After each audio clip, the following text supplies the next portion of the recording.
So my name is Tessa Pash. We own a kitchen and bath renovation company. And so Kitchen Tune-Up does everything from a tune-up, which is a simple wood restoration, all the way to brand new kitchens. We do a lot of refacing as well. So pretty fun business, a very booming business right now. So before I became an owner, I was in corporate America and I was doing medical sales. And so I was selling sleep apnea, going around to doctors' offices and working in the medical industry. And so my husband and I are a family-owned business.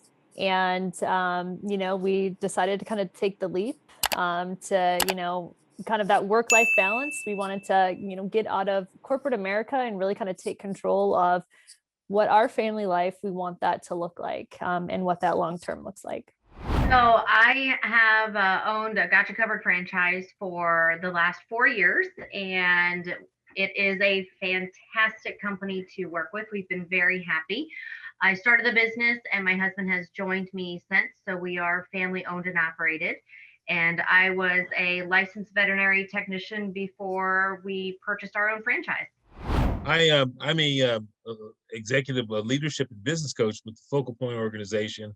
And what led me to that organization specifically was I had some criteria about what I wanted to do after I left my career in corporate America, a refugee of sorts, like so many of us.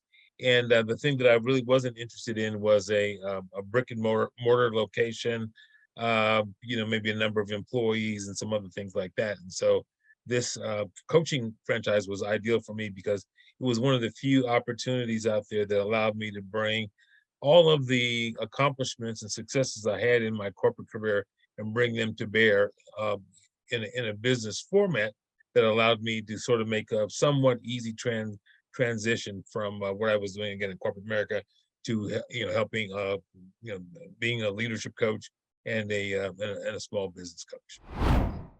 So I got into franchising because I wanted to own my own business. At the time, I had 2 young kids, and I wanted to have the flexibility. I like the idea of running a business. I was just always attracted to the concept of it. And I also like marketing. I really enjoy that aspect of it. And I like setting up protocols, weird little things. And I really actually enjoy project management. So all of those came together under this franchise that I found. And it allowed me to have the flexibility and build a business, which I did starting back in 2013. You start with nothing when you have a franchise, and it's up to you to build your business. And so I did. I love that aspect of it. And so cut now to 2023, and I service the West Coast as far as the west side of Los Angeles. So Santa Monica, Culver City, Westchester, Pacific Palisades. And we place tutors with families in their homes. So it is a white glove service. So we're a local tutoring boutique, and we are very mindful in how we match our tutors with our families, and our tutors go to the family's home. So that's Tutor Doctor. My background is not hardware, believe it or not, even though I own an Ace hardware store and an Ace Handyman location. My background is law enforcement. I've been a cop for the past 25 years here in Washington, D.C., and most of the time I spent working in homicide as a homicide detective. And so quickly, the way that I made the transition into what I'm doing now, I actually owned other businesses back during the 90s, during my days on the police department. I used to own a chain of shoe stores called Athletic USA. And that was my first, try, if you will, at entrepreneurship. So fast forward, I opened up the Ace hardware store right during the middle of COVID. Hi, I'm Kim Miller. I'm the broker and owner of All County Property Management Group.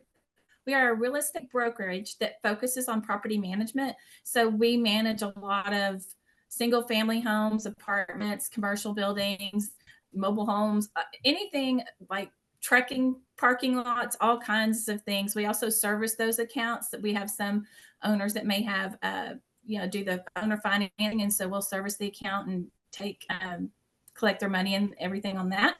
So there's never a dull moment in our days with property management, as you can assume. So we also do some buy and sell transactions as well. And we do help some of our clients that have been owners for years be able to sell their properties to maybe some other investors on market and off market.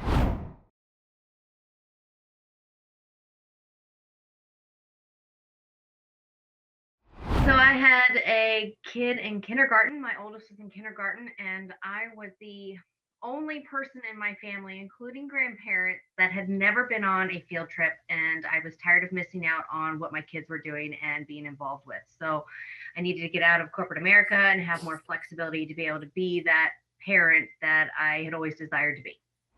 Yeah, I think it was a lot of just digesting material, was really kind of understanding what's out there, competition, and then also just, a lot of just confidence in ourselves and, what we can do in the area. And so, we had throughout corporate America, we were doing home flips and investment properties. And so this was already kind of within our palette that we were doing on the side to try to just alleviate ourselves from corporate America. And, when we came across Kitchen Tune-Up, I think we were maybe one of the few that were just like, let's do this. That was a very funny conversation I had with my wife when I was going down the path. And she said, Austin, you know all this stuff. Why do you need to, invest whatever to get all this stuff? And I just said, well, first of all, thank you for believing in me. But the reality of it is that the franchise takes the intellectual property, bundles it in such a way so that you don't have to rethink it. The people who've not been successful in my franchise are people who take the intellectual property and they say, well, I got to do it my own way. No, right. You follow the recipe, you follow the success model. People, dozens before you have come, taken the material, and have been very, very, very successful. So that's one of the things that attracted me, that it was already put together. Could have been better, always. There's always opportunity to improve it. But it got you 90% of the way there. So you didn't have to spend years building intellectual property. You could take what the franchise provided in your operational, day 2, day 3. I did have my own business independently. And for me personally, it was lonely because I didn't have a community and I didn't have people to brainstorm with or come up with ideas. So for me, I liked the recipe, but most importantly, I liked the support. That was a key element for me. And I love, as Austin said, I would put it in terms of the branding. So although it's not a nationally recognized company, however, I'm a very visual person. And what I liked about the company is that they had the branding in place. And so I could just go in and pull what I needed and, manipulate it the way I wanted, but the branding was there. So it looked very professional. It was very, it looked very, very professional. And that was a key factor for me in terms of presenting myself out there and being part of a company. And rather than going and hiring somebody to develop a logo and develop a brand, and there's a long road to that if you want to do it the way I would have wanted to. So that was my reasons for joining a franchise. Yes, I can go. We wanted to start a business and be in business by ourselves, or for ourselves, but not by ourselves. And that was the biggest reason that we went the franchise route, and always been interested in real estate investing. And what a better way to just jump in with all your feet and just look at, learn the business inside and out so that I can do my own personal real estate investing.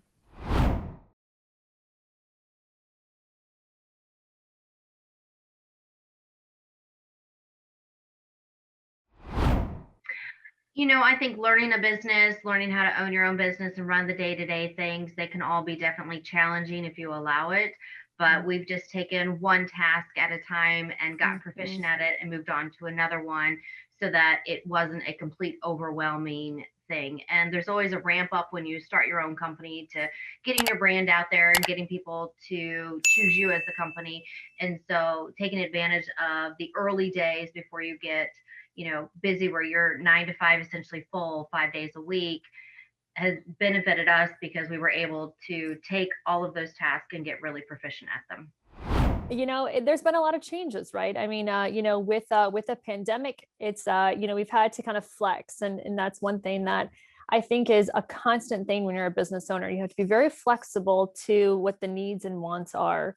One thing that we flexed on, we always did in-home consultations. And now we're strictly virtual. And so this flex has been kind of a blessing in disguise, because we've been able to be very successful in managing our time to do virtuals and then to go out and close in home. So it's really drastically, like I said, from a time management perspective, really given us a leg up. So the challenge that we've seen, and probably all of the franchisees are probably have a similar challenge, is that I think the whole thought of we are in business, we get that, but the biggest part of business is client acquisition. And so for the particularly if you're a home-based business, Rod, you may have some other challenges, because I mean you're part of a well-known national brand, and I know there's advertising because I see it regularly, and I've got several of your brands in my neighborhood. But for those other guys of us that sort of work, maybe suffer from a little bit of brand awareness, we have to exert dramatically more effort to be out networking, meeting people, creating centers of influence, creating referral networks, that sort of thing. And I'm just not 100% positive that all franchisors really sort of drill home that at the end of the day, we are sales folks that just happen to have these underlying, or in addition to having these underlying businesses, because obviously, as the wise man once said, everything, nothing happens in business until something is sold.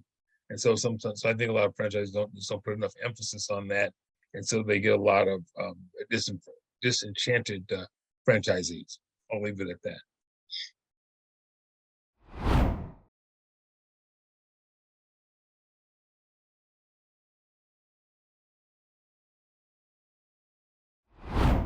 Don't let it overwhelm you. Make the decision that's going to be best for you and your family. Follow your gut. That's what I did when we were making this decision and picking Gotcha Covered as our company to own. And then once you make that decision, again, don't look at all of the things that you have to do and let it overwhelm you. Pick one of those that needs to be done first, get good at it, and then pick another one. And ultimately take advantage of the early days, getting really good at all the day-to-day tasks, the business ownership task, whatever that item is that you're selling. So when you do get up and get going at 100% capacity, those items and tasks can't overwhelm you and drown you down. I would say, one thing that's really great is, and even support with the franchise, right? Kitchen Tune-Up has provided us with so much support. That support kind of just gives you more confidence with everything that you can do. And so really making sure that whomever you're going to be entering into this relationship with, right? Because this is a relationship, that it's going to be a strong one, and that you feel supported, that you feel heard, because ultimately you make each other successful. And so the more that you can make each other successful, you do that with supporting each other.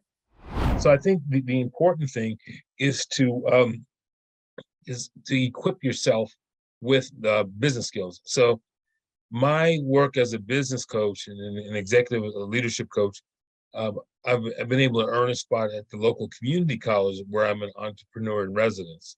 So I've got my coaching practice. And then separate apart from that, I do work with the university, where literally we've touched thousands of aspiring entrepreneurs over the last 6-7 years that I've been involved. And so the thing is, I think we kind of mentioned it earlier. The franchisors, they're gonna teach you some good things about the brand, but remember, training might be a week or 2 weeks, so they're not going to impart all the wisdom that you need to be successful in your business. So I'm a big proponent of finding other sources, resources to help fill gaps in your business education. They can come from the community college or from some of the government entities that do this, and typically the price point is very, very, very reasonable. And a lot of times it's complimentary. So the whole concept, in a nutshell, is there. You decide to go into business for yourself under the umbrella of a franchise. The learning doesn't stop. Learning is ongoing and continuous, and there's always things that are changing in business. Hey, when I started my franchise career several years ago, there was no such thing as a Chat GPT, and now it's probably a go-to tool for me. So my franchise doesn't talk about it. We're talks a little bit about it. So you've got to continue to educate yourself about what's going on for most of us here in the business community, and to stay abreast of what's changing. Thanks. The other thing I would say that you definitely want to try to do, if you can, try to surround yourself with people in your new business who's thinking from a business perspective. Believe it or not, I own a hardware store, 13,000, almost 14,000 square feet, right? I knew nothing about hardware. I mean, I can barely even put a screw in the, you know what I mean? Nothing. Then why do you own a hardware store? Let me tell you why, because it's the business model. I'm in this business because the business model worked, not because I just love hardware and I love fixing things. I can't fix anything, right? But it's the business model. But you know what I did? I surrounded myself, once I opened up the business, with people who did know hardware. And that's what was key. So don't get into a business because you're so passionate about, that particular business, that particular, whatever that skill set is that you have. Get into the business because the business makes sense, not because you just love doing what you do. I think that's a huge distinction. And again, my colleagues can comment on this because they know probably better than I, but that's a huge distinction. I work with a young guy here in Prince George's County that has an HVAC business, and it's a two-man business. He loves HVAC work, but he doesn't have the businessman skills. You know what I mean? But he's the greatest HVAC technician you can find. So it's people like that would like to get into franchises and things like that. They're good at what they do, but they may lack that business skill. So I think, again, going back to the TAMIKAs of the world, those are the folks that can help you kind of hone those business skills and surround you with the right people who can help you attain your goals. I was just going to say that I would add to Austin's saying about the continuing education, but it's also incredibly critical to surround yourself with like-minded individuals, because you will learn from them and they will inspire you. And when you are not surrounded by like-minded individuals, that makes the attaining, if you have a dream of attaining and owning your own business, that makes it very challenging, because if you're talking to other individuals and that is the ongoing conversation and everybody is thinking in the same way and they're talking about what makes a good business, how do you run a good business and all the things that are contributing to that, it just puts you in a mindset that is just who you are. You are a business owner. Embrace the business model and follow the system. And that makes all the difference in the world because you're joining a proven business model. That's why you joined it. Mm-hmm. And it also, when you do that, it also allows you more flexibility with the previous question you asked about time. And franchises come with resources, use them, and the support that goes along with it. And in following the plan, it's made me very successful. So just follow the plan. They've done this. They've proven the business model. So I really hope that everyone else found it insightful. And if there's any other follow-up questions, they could definitely reach out. So again, I'm TAMIKA at Precision Franchise, and my goals is to understand what your goals are and to try to make sure that we are aligning the types of businesses with your goals, with your the things that you really like doing, your transferable skills as well. What is it that you actually like doing, and really see if we have a fit. And I have resources also available on my website at precisionfranchise.com. And this is just for you to make sure that you have the information that you need before you move forward with anything. So let's stay connected.